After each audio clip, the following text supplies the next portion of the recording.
कैसे हैं आप सब? पढ़ाई अच्छी चल रही होगी। आज के लेक्चर में बच्चों हमें चैप्टर स्टार्ट करना है हेट्रोसाइक्लिक कंपाउंड। ठीक है, अब देखो हेट्रोसाइक्लिक से मतलब क्या है। हेट्रो का मतलब होता है बच्चों अदर देन दी कार्बन। कार्बन के अलावा कोई क्या हो एटम आ जाए तो वो किस में आ जाएगा, हेट्रो एटम कहलाएगा। और साइक्लिक का मतलब आपको पता ही है, मतलब कि आप यहाँ पे सिर्फ साइक्लिक कंपाउंड पे आपने एक लिमिट लगा दी, भाई वो कैसे होनी चाहिए, साइक्लिक होनी चाहिए। मान लीजिए आप एक 4 मेंबर या 5 मेंबर रिंग बना रहे हैं। ठीक है, ये एक सिंपल क्या है, हाइड्रोकार्बन है। ठीक है, साइक्लिक हाइड्रोकार्बन है। यहाँ पे सिर्फ कार्बन और हाइड्रोजन है, पर यहाँ का एक कार्बन हटा दीजिए और यहाँ पे मान लीजिए आपने क्या लगा दिया बच्चों, नाइट्रोजन। आप यहाँ पे ऑक्सीजन भी लगा सकते हैं, आप यहाँ पे बोरोन भी लगा सकते हैं, सल्फर भी लगा सकते हैं। तो अदर देन किसके, कार्बन के कोई भी एटम आता है तो और वो साइक्लिक नेचर का हुआ तो वो हेट्रोसाइक्लिक कंपाउंड कहलाएगा। ठीक है, अब सोचने वाली बात ये है कि हम ये पूरा चैप्टर पढ़ क्यों रहे हैं, क्या कोई खास बात है, इसकी इम्पोर्टेंस है हमारी लाइफ में जिसकी वजह से हमें इसको पढ़ना पड़ रहा है। बिल्कुल है बच्चों। जैसे आपको डीएनए की तो इम्पोर्टेंस पता ही है अपनी लाइफ में। तो डीएनए में जो बेस पेयर्स होते हैं कौन कौन से, ए, जी, सी, टी और यू। ठीक है, डीएनए में भी और आरएनए में भी, एडेनिन, ग्वानिन, साइटोसिन, थाइमिन और यूरेसिल। ठीक है, ये क्या है, हेट्रोसाइक्लिक कंपाउंड ही है, जिसमें आपने प्यूरिन और पायरिमिडीन पढ़ा होगा। ठीक है बच्चों, तो वह हेट्रोसाइक्लिक कंपाउंड है। अपना जो हीमोग्लोबिन है या फिर जो क्लोरोफिल है, ये भी, इसमें भी तो हेट्रोसाइक्लिक रिंग होती है। या फिर जो बहुत सारी ड्रग्स हैं, जो चरस और गांजा है, उनमें भी क्या होता है बच्चों, उनमें भी हेट्रोसाइक्लिक कंपाउंड प्रेजेंट होते हैं। इसका मतलब इनको पढ़ना, इनके बारे में इंफॉर्मेशन लेना हमारे लिए ज़रूरी है। ठीक है, तो हम सबसे पहले इसकी क्लासिफिकेशन पढ़ते हैं कि हेट्रोसाइक्लिक कंपाउंड कौन कौन सी, मतलब इनमें क्लासिफिकेशन है, किस किस तरीके से हम इनको क्लासीफाई कर सकते हैं। जो सबसे पहला बेस हमने लिया बच्चों वो डबल बॉन्ड के बेसिस पे लिया। अगर डबल बॉन्ड नहीं है, अगर रिंग में डबल बॉन्ड नहीं है तो हम उसको बोल देंगे भाई वो सैचुरेटेड हेट्रोसाइक्लिक कंपाउंड है। अगर वहाँ पे डबल बॉन्ड है तो वो अनसैचुरेटेड क्या है, हेट्रोसाइक्लिक कंपाउंड है। अब वो 3 मेंबर्ड भी हो सकता है, 4 भी हो सकता है, 5 भी, 6, 7, 8, 9, 10, कोई भी मेंबर्ड रिंग हो सकता है। मतलब कि आप उसको डबल बॉन्ड के बेसिस पे कर सकते हैं। उसकी क्लासिफिकेशन आप रिंग के बेसिस पे भी कर सकते हैं। किसके बेसिस पे बच्चों, रिंग के बेसिस पे भी कर सकते हैं कि वो कौन सी मेंबर्ड रिंग है। ठीक है, अब जो हमें इस चैप्टर में पढ़ना है वो पढ़ना है बच्चों 5 मेंबर्ड और 6 मेंबर्ड रिंग को। कौन सी को, 5 मेंबर रिंग को और 6 मेंबर रिंग को। अब 5 मेंबर रिंग में अगर आप देखें तो हो सकता है कि 5 मेंबर रिंग में सिर्फ एक हेट्रो एटम हो। मतलब कि आपने एक 5 मेंबर रिंग बनाई, उसमें सिर्फ एक हेट्रो एटम आपने लगाया। ठीक है, ऐसा भी हो सकता है कि वहाँ पे 2 हेट्रो एटम हो, मतलब कि 5 मेंबर रिंग और एक हेट्रो एटम, 5 मेंबर रिंग हो और वहाँ पे 2 हेट्रो एटम हो, ये भी हो सकता है। और 6 मेंबर में भी यही हो सकता है, भाई 6 मेंबर रिंग हो और वहाँ पे सिर्फ एक हेट्रो एटम प्रेजेंट हो। मतलब जैसे यहाँ पे ऑक्सीजन है और मतलब आप 6 की लें अगर, भाई यहाँ पे आपने क्या लगा दिया, नाइट्रोजन लगा दिया, पिरिडीन जिसको आप बोलते हैं। ठीक है, हो सकता है बच्चों आप यहाँ पे एक और लगा दें, मतलब कि 6 मेंबर रिंग में पहले तो आपने एक नाइट्रोजन लगाया था तो ये क्या था, पिरिडीन। मतलब कि 6 member ring with 1 hetero atom, ऐसा भी हो सकता है एक ही क्या है, रिंग है, उसमें 2 हेट्रो एटम हो। ठीक है, तो ये एक और क्लासिफिकेशन हो गई। तो ये क्या है बच्चों, पायरिमिडीन है। ये क्या है, पायरिमिडीन है। तो ये क्लासिफिकेशन हमने रिंग के बेसिस पे की और हेट्रो एटम कितने हैं, रिंग में एक हेट्रो एटम है या रिंग में 2 हेट्रो एटम है, उसके बेसिस पे की। एक क्लासिफिकेशन और है बच्चों, अब वो क्या है, भाई ज़रूरी नहीं है कि वहाँ पे एक हेट्रोसाइक्लिक रिंग हो, वहाँ पे जो रिंग है वो फ्यूज्ड फॉर्म में भी हो सकती है। जैसे आपने देखा होगा कि यहाँ पे बेंजीन है और बेंजीन के साथ यहाँ पे मान लीजिए एक हेट्रोसाइक्लिक रिंग प्रेजेंट है। ठीक है, ये क्या है बच्चों, इंडोल है। क्या नाम है इसका, इंडोल। तो ऐसे भी हैं, मतलब फ्यूज्ड फॉर्म में भी है। ये सैचुरेटेड याद रखना है, अनसैचुरेटेड याद रखना है, रिंग के बेसिस पे करना है और प्रेजेंस ऑफ हेट्रो एटम कितने हैं रिंग में उसके बेसिस पे क्लासिफिकेशन हुई है। और एक क्या है, फ्यूज्ड फॉर्म या उसको कंडेंस्ड फॉर्म बोलते हैं, किसकी, हेट्रोसाइक्लिक कंपाउंड की। ठीक है, अब बच्चों इस चैप्टर में हमें ये सारे जो यहाँ पे बनाए हुए हैं ये स्ट्रक्चर, ये सारे कंपाउंड हमें इस चैप्टर में कवर करने हैं। मतलब इनकी स्ट्रक्चर देखनी है, इनका जो ऑर्बिटल जो कंसेप्ट रहेगा वो हमें पढ़ना है, इनकी एरोमेटिसिटी हमें पढ़नी है, इनका इलेक्ट्रोफिलिक, न्यूक्लियोफिलिक, इनकी प्रिपरेशन, वो सब हमें पढ़ना है। तो इनकी स्ट्रक्चर आपको बहुत अच्छे से याद हो जानी चाहिए, ठीक है।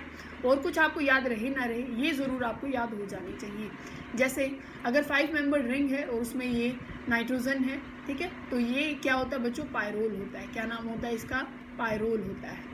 ये क्या होता है बच्चों, फ्यूरेन होता है। क्या नाम है इसका, फ्यूरेन होता है ये। अच्छा, ये जहाँ पे सल्फर आ जाए 5 मेंबर रिंग में, और ये एरोमेटिक हैं बच्चों सारे, ये क्या है, एरोमेटिक हैं, तो इसको हम क्या बोलते हैं बच्चों, इसको बोलते हैं थायोफीन। क्या बोलते हैं, थायोफीन बोलते हैं। अब ये अभी बताया था कि 6 मेंबर रिंग में तब ये नाइट्रोजन आ जाता है, तो ये क्या होता है बच्चों, पायरिडीन, पायरिडीन। और ये क्या है बच्चों, अगर बेंजीन के साथ मतलब फ्यूज फॉर्म में यहाँ पे ये पायरिडीन रिंग है, देखो, ठीक है, ये वाली, तो इसको बोलते हैं बच्चों क्यूनोलिन। क्या बोलते हैं, क्यूनोलिन। यही स्ट्रक्चर यहाँ पे देखो एक बारी, यहाँ पे सिर्फ एक डिफरेंस है कि नाइट्रोजन यहाँ ना लग के यहाँ पे नाइट्रोजन लगा हुआ है, तो इसको बोलते हैं हम आइसोक्यूनोलिन। ये क्यूनोलिन था, ये क्या हो गया बच्चों, पोजीशन बदल गई नाइट्रोजन की, तो इसको बोलते हैं हम आइसोक्यूनोलिन। अब ये क्या है, अभी बताया था इंडोल। हम पढ़ते हैं नोमेनक्लेचर हेटेरोसाइक्लिक कंपाउंड का, ठीक है। अब ध्यान से समझते जाना। जैसे अब आपको ये नॉर्मल तो नहीं लगेगा बच्चों, जैसे आपने फर्स्ट टाइम तब IUPAC नेम तब नोमेनक्लेचर याद किया होगा, तो आपने बहुत सारे रूल याद किए होंगे, तो आपको एक बार तो बहुत अजीब लगेगा कि ये क्या क्या आ गया, पर आप 1-2 बार इसको पढ़ लेंगे तो ये आपको बहुत आसान लगेगा, ठीक है। ध्यान से सुनना, घबराने की कोई ज़रूरत नहीं है, बहुत आसान है, ठीक है। एक बार सुनने की क्षमता तो रखनी पड़ेगी, ठीक है। अभी देखो, सबसे पहले मैं आपको बेसिक बात बता रही हूँ कि आप कभी किसी चीज़ का नोमेनक्लेचर रखेंगे, पहली बात तो ये साइक्लिक कंपाउंड ही है सारे के सारे। कैसे हैं बच्चों, साइक्लिक कंपाउंड। अब हम रिंग का पहले एक बार नाम देखेंगे भी, अगर 3 मेंबर रिंग है, 4 मेंबर रिंग है, 5 है, तो उनका नाम कैसे रखा जाएगा। अब तब भी 3 आता है तो हम लिखते हैं ट्राई बच्चों। क्या लिखते हैं, ट्राई, ठीक है। 4 लिखते हैं तो हम क्या लिखते हैं, टेट्रा, ठीक है। ये नॉर्मल बातें जो आपको पता है। 5 होता है तो हम लिख देते हैं पेंटा, 6 होता है तो हम लिख देते हैं हेक्सा, ठीक है, ये लिखना है आपको। और फिर क्या है, सेप्टा। फिर लिखते हैं हम 8 के लिए क्या लिखते हैं, ओक्टा। और 9 के लिए क्या लिखते हैं, क्या लिखते हैं बच्चों, नोन लिखते हैं। क्या लिखते हैं, नोन लिखते हैं। और 10 के लिए क्या लिखते हैं, 10 के लिए क्या लिखते हैं, डेक। क्या लिखते हैं, डेक, ठीक है। अब ध्यान से समझते जाना, बहुत ध्यान से। अब रिंग में हमें ये पूरे नाम यूज़ नहीं करने कि भाई 3 मेंबर रिंग है तो हम उसको ट्राई बोलेंगे या टेट्रा बोलेंगे, ऐसा हमें नहीं करना है। हमें सिर्फ वर्ड उठाने कौन कौन से। अब देखो 3 के लिए ये जो RI वर्ड है ना बच्चों, इसको उठाओ, ठीक है, RI, और इसको भी फिर उल्टा कर दो, ठीक है। RI मतलब IR आपको 3 मेंबर रिंग के लिए यूज़ करना है, ठीक है। क्या था, ट्राई आपने लिखा, तो वहाँ से आपको एक अंदाज़ा सा आ जाएगा भाई क्या लिखना है, वहाँ पे ज़्यादा रट्टा नहीं मारना पड़ेगा। तो यहाँ पे क्या है, ट्राई, RI है, इसका उल्टा कर दो, ये IR हो जाएगा। फिर देखो टेट्रा में क्या है, आपको यहाँ से वर्ड उठाना है, ये ET। क्या उठाना बच्चों, ET। तो यहाँ पे लिखो बच्चों ET वर्ड, ठीक है। अब यहाँ का आपको याद करना पड़ेगा बच्चों, जो पेंटा है, पेंटा से हमने कोई वर्ड हम नहीं उठा पाए हैं, तो यहाँ पे आपको अच्छे से याद रखना पड़ेगा। ये चीज़ आपको याद रखनी पड़ेगी, यहाँ हम कोई चीज़ नहीं निकाल पाए जिसकी वजह से हम याद रख सकें। तो पेंटा के लिए OL, 5 मेंबर रिंग है तो उसके लिए OL वर्ड यूज़ किया जाता है। क्या यूज़ किया जाता है, OL। 6 के लिए भी हम कोई वर्ड नहीं निकाल पाए हैं, हेक्सा में कोई वर्ड ऐसा नहीं था, तो यहाँ पे जो 6 मेंबर रिंग के लिए जो हेटेरोसाइक्लिक में जो वर्ड यूज़ किया जाता है बच्चों, वो यूज़ किया जाता है इन। क्या यूज़ किया जाता है, इन, ठीक है। फिर सेप्टा के लिए EP लिखा जाता है बच्चों, सेप्टा के लिए क्या लिखा जाता है, EP, तो ये लिख लीजिए, ठीक है। अब देखो ओक्टा के लिए क्या यूज़ किया जाता है, OC। ओक्टा के लिए क्या यूज़ किया जाता है बच्चों, OC, अब लिख लीजिए। और जो नॉन होता है, ठीक है, जो नॉन होता है 9 के लिए यूज़ करते हैं ना, नॉन में आप क्या यूज़ कर देंगे, ON वर्ड यूज़, ठीक है, ON। डेकेन में, डेकेन क्या है, उसका वर्ड यूज़ करेंगे आप EC। क्या यूज़ करेंगे बच्चों, EC। आपको ये चीज़ अच्छे से याद हो जानी चाहिए, ठीक है। अब देखो ये तो हमने सारे भाई ट्राई टेट्रा से वर्ड निकाले, सिर्फ आपको ये 2 याद रखने हैं, OL और ये इन, ऑल इन, ठीक है। 5 और 6 के लिए ऑल इन। और हो सके तो आप देखो इन पूरे जो ये लिखे गए हैं ना, IR ET OL, इसका पूरे का एक वर्ड बना लें, ठीक है, तो आपको और अच्छे से याद हो जाएगा। और अदरवाइज़ तो ये पूरा हमने ट्राई टेट्रा से ही निकाला है, आपको जल्दी से याद हो जाएगा। इन 2 पे फोकस दे लेना बस, ठीक है। अब नेक्स्ट रूल देखो बच्चों, इसमें क्या है भाई, रिंग कैसी है, सैचुरेटेड रिंग है। कैसी है, सैचुरेटेड रिंग है, और यहाँ पे नाइट्रोजन नहीं है, कोई और हेटेरो एटम है, नाइट्रोजन नहीं है, ठीक है।